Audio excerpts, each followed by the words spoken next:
This is the Permaculture Podcast. I'm Scott Mann. My guest today is Eloisa Lewis. Eloisa is an American permaculture consultant, community building artist, activist, and healer. With her work as a project manager and educator, she helps guide communities of individuals into holistically regenerative paradigms and specializes in communal practices of decolonization. Eloisa joins me today to talk about her experiences in radical spaces, particularly rainbow gatherings, but also in intentional communities and activist camps, to put the principles of social permaculture into action. Throughout the conversation, she shares the ways those manifest in the acts of nonviolence, communication, and community justice. She also shares how she began down this road, including where she studied permaculture and some of her mentors, should any of you wish to journey down a similar path. Enjoy this conversation with Eloisa, and I'll join you again after. Eloisa, can you give us a bit of your biography and background and how you came to the work of social permaculture, activism, and what it is that you're doing? Absolutely. So my name is Eloisa Lewis, and I'm a former AI researcher who turned to permaculture at the end of my undergraduate studies. I then went on to be living in eco-villages and be participating on the front lines of movements like Occupy, Standing Rock, and other grassroots movements associated with environmental protection.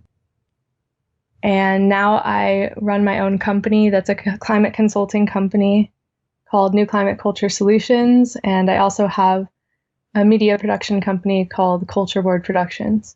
And what was it that brought you to doing this? So I guess being a Mexican-American person who is the child of illegal migrant parentage, I was always aware of the borders that were constructed in the last few hundred years by colonizers on this land, and understood from my own personal experience and family what it means to have to cross those borders. So that was really, I guess, from birth, I was aware from a very young age of my mom's story. And then when I was a teenager, there was SB 1070 in Arizona and a lot of awareness of just the rampant racism that goes on in Arizona. And then the big turning point in my life where I was going from I would say an ordinary suburban millennial to being someone who is a career activist and an environmental protector, water protector, was when I went to my first rainbow gathering in 2013. I was a college student at Northern Arizona University, and it was summer, and I saw some homeless kids, they were 19, 18 years old, and they were flying a sign outside of the local health grocery. And I started talking to them, and we became friends, and they were the ones who introduced me to rainbow gatherings and invited me to my first one. I'd like to learn more about that gathering and what you encountered there. But before we go on there, you mentioned an SB 1070. And how did that impact your parents and childhood? I'm not familiar with that. So SB 1070 revolves around a whole culture of police enforcement here in Arizona. And SB 1070 really focuses on the ability to ask for documentation. And that's the center of the legislation, is being able to ask for your citizenship and your documentation for very minor infractions or reasons like that. And then it spirals out into larger levels of enforcement of deportation and affiliation with migrants, and having the ability to be punished at different degrees of your relationship or your generational relationship to illegal migration. And was that something that your parents or you were stopped for in your childhood? Or is it just one of those things that it influenced the culture that you came from to be aware of this and have to respond to it? Right. So this was definitely something that my friends and just my community was very aware of. My family in particular and myself, I mean, I was not of driving age yet, so I wasn't like concerned on my own level about that because it had to do mostly with like minor traffic stops would then turn into like deportation events. But definitely I was aware of it and my parents were aware of it, and it was something that was like a hot political topic in even amongst students, you know, in middle school, which was the age that I was when I was first hearing about it.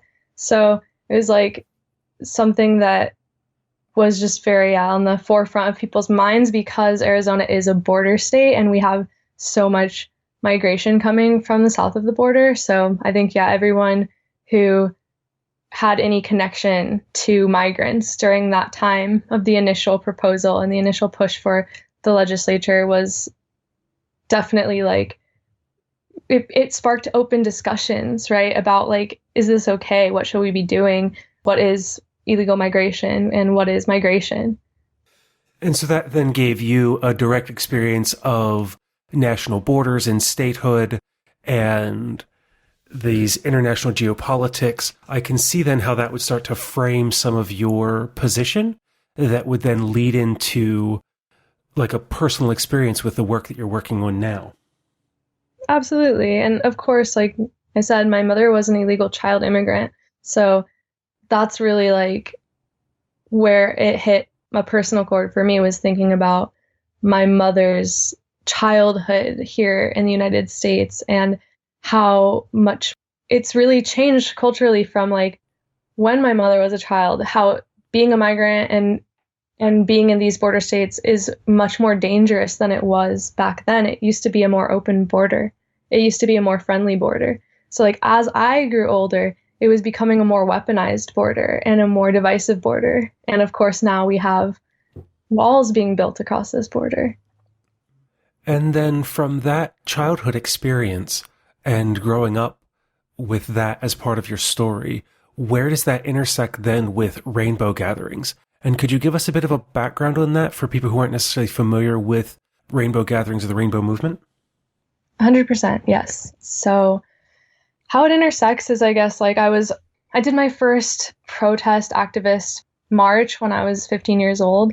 And so I was interested in like how much power the people have to affect their government and their governance and their environment. And so then I had that seed planted in me already in a few ways. And by the time I got to university, that was when I was introduced to rainbow gatherings. But to just give some context as to what gatherings are more, it's a pop-up eco-village. So they happen internationally and they started here in the US. I believe that the person who started them, or like the group of friends who started them, are also related to Burning Man.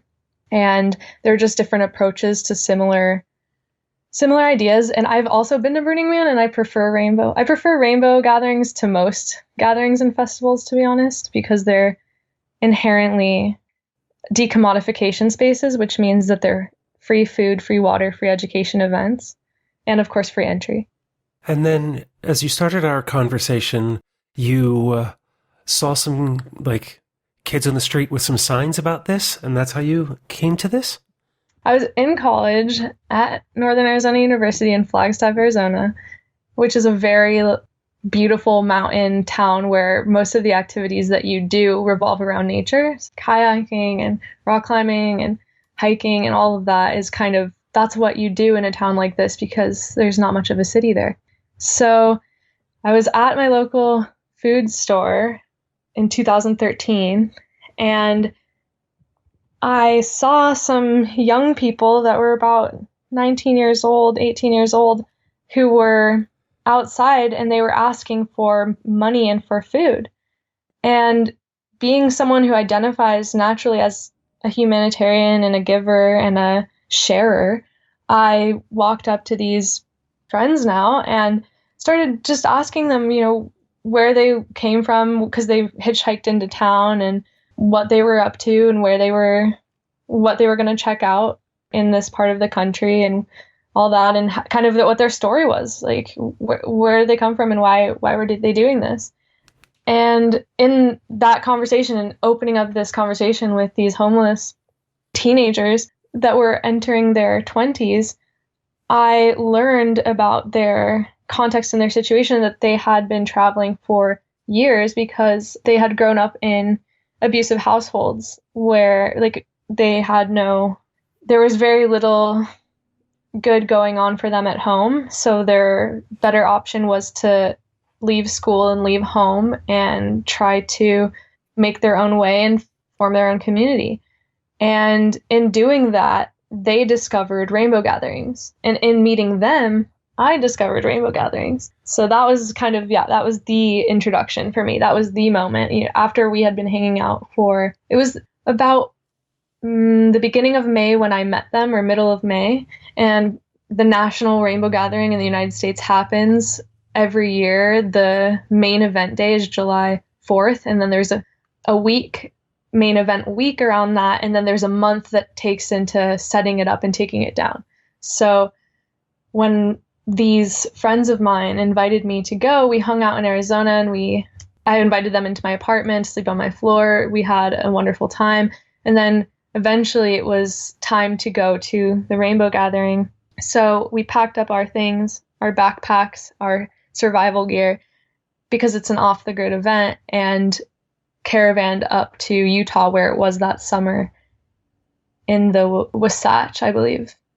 No, it was the Uinta, excuse me, is the Uinta forest. And what was it about that experience in being in this off-the-grid, decommodified eco-village that influenced your thought and moved you in this direction to decolonize? Absolutely. So Rainbow is essentially like a networking space of many for people who are interested in these topics. So when you go, you are able to experience workshops every day, all the time, because the entire event is a workshop. The entire event is an experiment in these ideologies on a practical, face-to-face human level. And so for me, it definitely changed my life and still changes my life to this day. I still go to rainbow gatherings. I was just at a regional one in Hawaii on the island of Oahu in December. And it was wonderful. And I think that it's essential to free speech, to free gathering, to free living. It's the most authentic and large group of individuals engaged in intentional, peace-loving self-governance that I have encountered almost anywhere. And I've, been a part of other moments of activism and movements of activism, like I've mentioned, like Occupy and Standing Rock. But Rainbow is really unique and special in the way that it functions, because it's not a protest so much as a peace practice. And you can definitely gain tools and workshop how to become a better activist at Rainbow, but the focus of it is more toward regeneration and conservation and networking and workshopping. So it's highly constructive instead of deconstructive.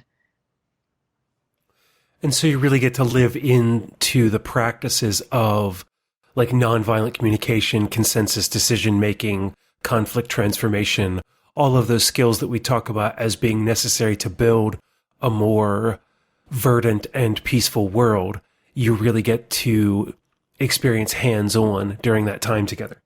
Yes. So I love that you brought that up, because some of my most transformative moments as someone who workshops on nonviolent communication, intersectional feminism, all those great topics, you can work on nonviolent communication, but what about when someone's actually coming at you violently? And then all of a sudden you're in a space where you are in an anarchist space. So the goal is to not involve law enforcement. The goal is to diffuse it with your community, whether it's like a psychotic break or a violent outburst or a misunderstanding or whatever or a sexual violence. Like, all these things happen in the world. It's undeniable, whether they happen within Rainbow or without Rainbow.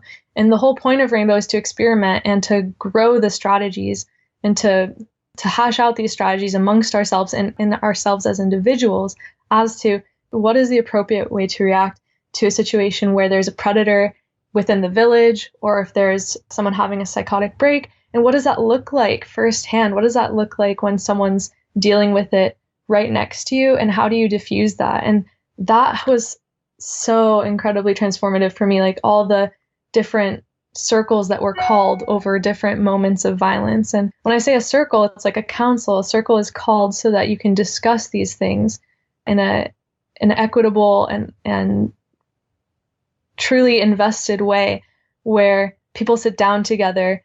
A circle can be called for any reason, and the people involved in the circle can be called for any reason. So, but yeah, like calling circles together over violence so that that violence could be diffused and that those people who were being violent could be addressed. And I can say, like, every single time that a circle was called, whether it was for this or another thing, every circle was different. Every circle handled every single problem uniquely. And that was just an incredible thing to witness, was that really it's about the adaptability. And definitely there are patterns that we can follow and that we can recognize in these events, but handling them individually and handling them as individuals is one of the greatest things to take away from an event like this, so that it's no longer just theory floating in the ether. It's a lived experience rooted in particular examples. And it's one of the pieces when I started learning about nonviolent communication and restorative justice and these different pieces of being able to exist outside the systems of the state, that it can look very different from what we might normally be used to, especially because in many cases it engages not only the victim but also the perpetrator in order to bring about something that is more beneficial to all involved than simply punitive justice. Absolutely. It's I could see how it's like a really radical thing to do because it is so different. And for me, it's been an incredibly emotional experience and healing experience to witness successful events of nonviolent communication and reevaluation, because like violence that has happened to me or around me has never been addressed that way. And so then to be in a space where I can witness it and participate in it is just really incredible. It does look quite a bit different than what we're used to. You have to be brave. You have to be uncomfortable. You have to be open and vulnerable. But what comes out of it is so beautiful because it's rooted in this mutual aid and compassion, since that the idea is that, we can change. It's not just about, oh, you did bad, you're going to be punished. It's, oh, you did something that was hurtful, that was violent, and that's not how we should be with one another. Let's come to understand that, and let's be different together. And then from that time with the rainbow gatherings and getting to live into these experiences, how did your work then move to decolonize? So that inherently, going to a rainbow gathering is the practice of decolonize or decolonizing or whatever way that people feel comfortable with the language to address the core of what's happening. So that affected me because it's a network of people who then were able to get to know me, see the work that I do, and plug me into other communities and eco-villages very directly, like very connectedly, because it wasn't just me like going on woofing to try and find organic farms. It was like me meeting face to face with different people who were looking for people to come help out with their farms and their homesteads because they were they're a part of the culture. And it's kind of like just this incredible networking ground and workshopping ground. And so it informs everything I do because I've never been in a more radical space than a rainbow gathering. And that doesn't mean that there aren't radical people doing radical things, but I think that when it comes to the heart of what our movement is, which is a transformative movement, that is my favorite space to do it in, which doesn't mean that rainbow doesn't have problems, because there's still humans involved, right? So people bring their problems from the outside world into the gathering, whether they're racist, xenophobic, whatever it is, they bring that energy to the gathering. And that sometimes people think rainbow gatherings are like these magical spaces where nothing goes wrong and everything's pure love. And it's easy to get that mindset because the energy can be that way.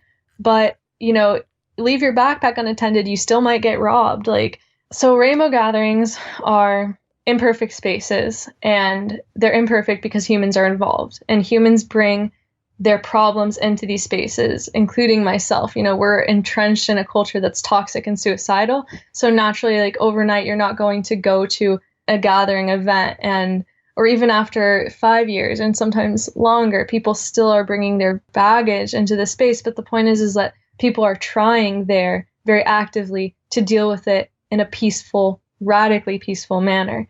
And that is what's so informative about Rainbow, is that if you're open to trying, if you're open to truly being a part of the transformative movement of peace-based anarchism, then this is really the place to hash it out if you don't have access immediately to an eco-village that's already doing that. Or if you want to just make more friends with other people who have homesteads and other people who are off the grid and other people who are doing it in unusual ways. And what I mean by it is just living alternatively. And that's why Rainbow is so important, and why I guess I really wanted to focus on it today, is because I think that it's so rich. It's such a fertile ground for activists and homesteaders and philosophers and curious people. And then it's in that experiment space that you connected with other communities and eco-villages that were doing related work?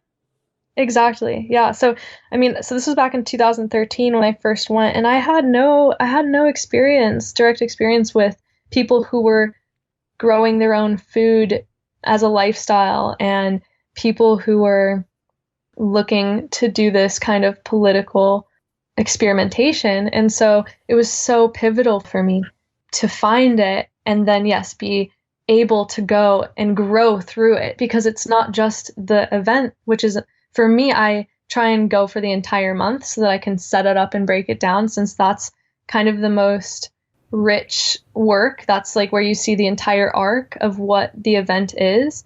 And you're workshopping for an entire month instead of just a day or a couple days or a week. But yeah, then from Rainbow, I was able to find activists and meet them that I'm still connected with, that I'm going to be connected with the rest of my life, who I can organize with. And we all know how important community is to permaculture, and how important community is to life. Then how have these communities that you've met up with and interacted with influenced the direction of your work and what you've been practicing as of late?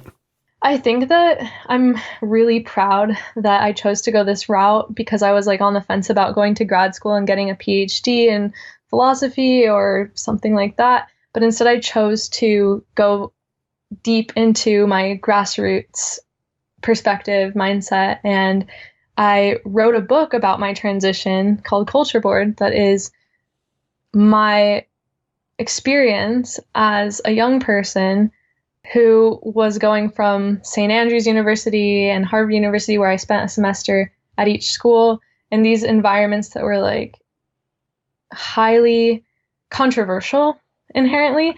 And so is Rainbow. It's all it's all debatable. Everything has good and bad aspects. And so going from like kind of Ivy League settings and being a really classically hardworking student, performative student, into being like, oh, I'm going to finish school and stop going on that track and do this totally different, totally radical lifestyle that I think fits my personality and heart better. And so the last, 7 years of my experience since I first went to my first Rainbow gathering has really enriched me so much, because I feel like as an educator and as someone doing social permaculture, I've lived in so many different eco-villages, humanitarian aid events, backpacker hostels, I've worked so many different jobs and so many different communities, and it's really informed my ability to communicate and to be a part of these movements in a way that is healing. Sorry, my dog is barking. We have children and vehicles and all kinds of other noises in the background when we have these conversations, so a dog is definitely welcome along with us. Okay, well, thank you. Yeah. As you've put all of this into practice, these experiences that began some 7 years ago in 2013 and have had the life that you were living changed radically and dramatically. What does your work on the ground look like these days? So right now I have had my work disrupted a bit, as everyone has, with the outbreak of the virus. So what I'm usually doing is workshopping, and I've been doing things like plant walks, and I've been working on a ranch recently in Arizona to help them set up their permaculture out in Maricopa. It was the most from scratch work that I've ever done in a garden situation, because the soil's really rough out in the desert in Maricopa, and yeah, there wasn't really anything too much going on when I first got there. So what my work looks like is mostly as an educator, and I do workshops with community gardeners about climate science, and I do workshop with entrepreneurs who are building their businesses. That's the focus that I'm involved in right now. This last few months, I've been talking with a lot of people who are trying to make better business models and integrate permaculture into their business models, and also event planners. And I really think that that's so much fun, is thinking about event planning and education planning. And so I am consulting with some different teachers at boarding schools and Montessori's. And then, of course, just my local community here, local permaculture community here, we're working on a speakers cooperative and just supporting each other's projects. I'm pretty much involved in, I feel like I've got a lot of balls in there, but I'm really excited about it. I love so many diverse communities of people, and I feel like I flow really fluidly throughout all of them. So, and that's in part due to Rainbow, because there's so many different types of people that are involved in this work, and there's no one way that like a tribe looks, or like a community appears like, or talks like, or anything, because it's all about embracing that diversity and inclusion. So just workshopping, teaching, organizing, and helping people learn more about decolonization and how to set up eco-villages, how to do conservation, how to do permaculture. That all is part of my ecosystem. I like the big system planning part. I'm still early on in my career with permaculture, so I'm learning where I want to specialize more and more. But right now, love working with businesses, event planners, and anyone, anytime who's working in a garden. I'm happy to help out in any way that I can. So then would you say that a lot of this education and outreach through workshop, organizational development, event planning is to help bring many of these ideas that may seem radical or alternative to the forefront, to kind of end or break up this kind of hegemonic approach that comes from society on how we should do things, to offer alternatives? 100%. Yeah. I think that, myself included, when I first started this work, I thought that it had to look a certain way. Like, to be an activist, you had to dress, walk, talk, and act a certain way, or to be involved in conservation, you had to be kind of crusty and, just wear Patagonia or what. There's kind of stereotypes that we form in our minds. And I think that the more that I've done this work, like, for example, I was at a lecture in London a couple years ago at a fashion school, where this fashion school was like, how do we make fashion more sustainable? We know that it's this huge thing that goes untalked about and it's unaddressed, and they understood themselves to be one of the biggest problems across industries. And I was so grateful to be there and to be a part of the conversation, to help them think critically and workshop on that idea, because for me, I want to be a bridge from one community to another, where sometimes we're looking for something new, so we're trying to push away what doesn't look like us, or what we're trying to reject something that is a little bit outside of our comfort zone, or maybe they don't feel like the people we hung out with in high school or the people we hang out with now. But the future, really, in my opinion, is about us uniting as a people, and so we can each celebrate our differences instead of seeing them as the borderlands that separate us. We see them as the edges that connect us. Given that the audience of this podcast are largely permaculture practitioners who are engaged in the ethical work of earth care, people care, and returning the surplus, that are familiar with principles, whether they come from David Holmgren or Toby Hemingway or many of the other great teachers who have kind of mixed and remixed and matched these different ideas.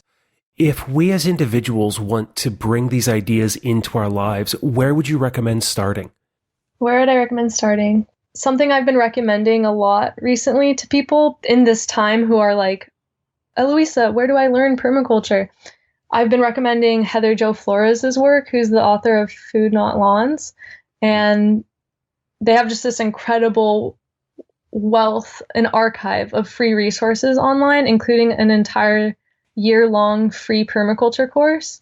And a lot of the work that I do is rooted in Heather's work. And I think that besides my permaculture school that I went to, which is Urban Permaculture Institute of San Francisco, besides that group, Kevin Bayek and Pandora and everyone else associated with that, Heather Jo Flores is my other biggest influence in the realm of permaculture. And I'm familiar with Heather and her work. We've been in touch off and on for years and years. Yeah, and because she's also doing a lot of work with the Women's Permaculture Guild and also doing some business development and like writing workshops for women. One of my friends here locally in Central Pennsylvania is a part of that, and she's really been growing and doing some incredible things. So it's nice to hear more from someone who's been intersecting with her work. Oh yeah, I'm a big fan. Definitely. Yeah.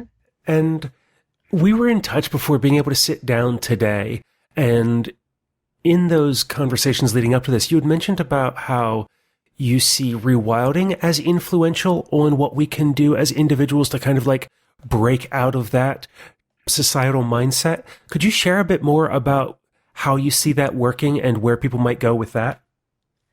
Yeah, so when I think about rewilding, so I'm not the most like literary permaculturist for sure. I have a lot of experience. I still love reading books in permaculture, but I think I'm just kind of giving my context for the word. So I think about it starting like in ourselves. So we're rewilding our kind of soul, and I think that has a lot to do with connecting with your inner child and healing trauma and allowing yourself to be spontaneous, make mistakes, change quickly, be imaginative, dreamy, all those things.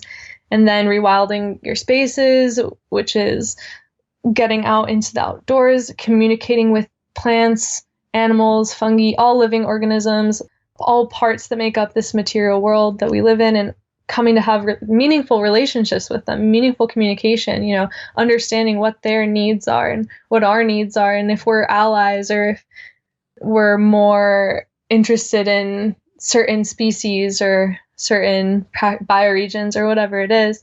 And I think that really the heart of increasing biodiversity and doing the regenerative work is becoming more well acquainted with these wild, extremely resilient species. And so, yeah, I think it's a holistic practice, on a spiritual level, on an intellectual level. I heard that beautiful interview that you had with William Padilla Brown about genetic sequencing. And so I'm inspired to think about genetic sequencing and how powerful that can be for us as permaculturists. And I think that, just getting to restructure ourselves, our relationship with ourself, our relationship with our environment is this practice that is a little bit more wild and a little bit more messy than I think we can sometimes. I think society is incredibly structured as it is. And so sometimes there's this spontaneity and lack of structure that's really essential to the flow that is the work of decolonize. To step away from the world and life that we live in and re-engage with the natural world in a way that kind of breaks some of that cycle and day-to-day routine that we might normally find ourselves in as we go from our family to our job to home to our chores and things like that, to find some time and space within that. Yes. And that's a really good connection, because I think that breaking up those habits and breaking up the structures that dictate our norms is essential to our creativity. And that creativity is going to allow us to build this future that we're seeking and that we sense and that we are building. And part of that for me, and part of why I talk about rainbow so much, what links back to this, is that rainbow gatherings are groups of, especially when you go to like the big national ones, there are thousands of people who are all doing it their own way. So you can get so much, creative material because you talk to one family and they're doing it this way. You talk to another, they're doing it that way. And you can also go on YouTube and do the same thing and look up all the different ways. There's a whole manifold of colors, experiences, tribes to associate with, to pull inspiration from. And that definitely is a part of this kind of wildness in us, is that creativity, the ability to break from the structure and remember that there's so much potential, there's so much possibility if we open ourselves up to it.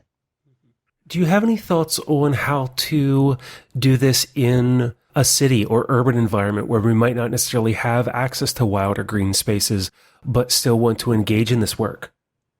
Yeah, absolutely. So depending on what city you're in, it's going to have different relationship with indigenous tribes. And I think that, so for me, I very intentionally went to study permaculture in the Bay Area, the San Francisco Bay Area, because I had researched that some of the most transformative, radical work that was hand in hand with indigenous communities was happening there. So I think a great place to start is looking at the Bay Area's transformation and looking at different groups like the Sigorti Land Trust or the Long Haul, and looking at successful groups, even including UPISF, which was my permaculture school. They have a great YouTube video online that is one of the most incredible permaculture action movements I've ever heard of, which is they're trying to help out Marin County from a perspective that is informed by decolonization and informed by inequality, and address on a community level, how do we save a community that is at high risk of being gentrified, high risk of eviction, and also high risk of flooding as global sea levels rise. So I think that a great place to start is looking at the San Francisco Bay Area, and that's why I went there. And there's a lot of information online, and I'm happy to also send some links over for anyone who wants to find them, or if anyone wants to reach out to me personally, like, I'm here for that. That's the work I do. If you want to, move to an eco village, I had a girl reach out to me just last night who was like, hey, I heard you've lived in anarchist spaces. I've heard you've lived on organic farms. How do I do that? So yeah, I'm a resource, and there's so many resources out there, and we're just waiting to do the work. We're eagerly, happily waiting and ready. Are there any other thoughts that you have for folks who want to get involved and get engaged, who might not necessarily be able to head off to a rainbow gathering, but want to find groups and people who they can do this work with where they are? Yeah, definitely. So I think that, again, that's like going to be depending on what your individual needs are. So get creative, think about, maybe make a list, start with like a list of your priorities and what you're looking for in your community. If you want to try out a bunch of things, then do that too. Like join your mushroom society, or start a local community garden, or join a local community garden, or start a compost in your backyard. I think that everything happens step by step, day by day. And you don't need to, unless you really want to and you feel ready, you don't need to make like a huge, overnight transformative shift where you quit your job, pack up all your bags and go. That works for some people, and that's the right thing for some. For others, the right thing is to simply do a YouTube search or a Google search, figure out how the heck they're going to start a backyard garden because of everything that's going on in the world, and start actively really integrating permaculture into their life and really going moment by moment into it. And as for decolonization goes, I think that getting in touch with other people who are interested in any way that you can, whether that's through a university, whether that's through some kind of like post online asking, is anyone else interested? Can we have coffee? Can we have a potluck about this? I know that there are regional gatherings, so that's also something to keep your ears up about if you're interested and you can't go to a national gathering. There might be one in your state. And if it's not in your state now, it might be in a couple years. So rainbow gatherings are always moving around and they're very dynamic. So it's good to be open. Like that might happen, maybe not right now, but maybe in the future. But yeah, like people are interested. People are out there, whether you're connecting with them online and you're going to be a pioneer in your community and you're going to look to these other places in the world that have been an example doing it longer, or you never know, there might be a whole host of people already engaged in this sort of work, just kind of right behind the veil or right under your nose without even knowing it. Well, Eloisa, thank you so much for joining me today to share about your work to decolonize and how that's taking shape for you, the influence of the rainbow gatherings as a place to learn more about this and put these things into practice and also to experiencing them in person. But as I always like to do before ending an interview, do you have any final thoughts for me or the listeners? My final thought really is just about structures and remembering that the structures that we're part of are going to define the people that we are and the environments we live in. So I really liked this phrase that I've used in a few of my workshops, which is there are no first world countries, there are no third world countries, there are just over and underdeveloped spaces that work for or against the people and the ecosystem by design. Well, thank you for that and everything you've shared with us and for joining me today. Thank you so much, Scott. And that was Eloisa Lewis. You can find out more about her at newclimateculture.com and on social media at Nomad Soulful and at New Climate Culture. Near the end, Eloisa and I spoke about Heather Jo Flores. As I say, I've been in touch with her for years, and she's also someone who helps to support the show through her affiliate program. So if you'd like to save 10% on courses with Heather Jo or the Women's Permaculture Guild, use the code PCPodcast when you register.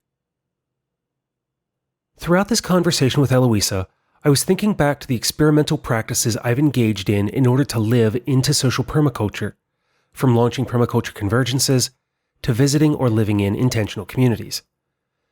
These places served as vital opportunities to try out nonviolent communication, conflict transformation, restorative circles, and the other ways we can work together as human beings seeking to build permanent cultures that care for all life. The work is important to our long-term goals, but we need to see and experience them now before they're necessary. If you can attend radical gatherings or convergences once they reemerge from the pandemic, that's amazing. And if you can look up a workshop that someone has and attend, that's great. But I know, however, that isn't possible for everyone. In the meantime, or while we remain indoors, what are our options? The first place I would recommend starting is with Marshall Rosenberg's nonviolent communication. Though Dr. Rosenberg has since passed on, his work continues to live and breathe through his book and the ongoing efforts of the Center for Nonviolent Communication. I'll also link to 2 previous interviews, one with Carl Stayert and another with Ethan Hughes, that explore nonviolent communication and conflict transformation, so you can hear other voices engaged in this work. I also encourage you to reach out to Eloisa to see if she is currently hosting any workshops on these subjects that you could attend virtually. Finally, this conversation with Eloisa was also just the first to begin looking at radical spaces and how we can begin the ongoing process of rewilding ourselves and working to decolonize our practices. If you know of anyone else working on these tasks who should appear in an upcoming episode, please let me know. Call 717-827-6266, email show@thepermaculturepodcast.com, or write The Permaculture Podcast, P.O. Box 16, Dauphin, Pennsylvania, 17018. Until the next time, put your principles into practice while taking care of Earth, yourself, and each other.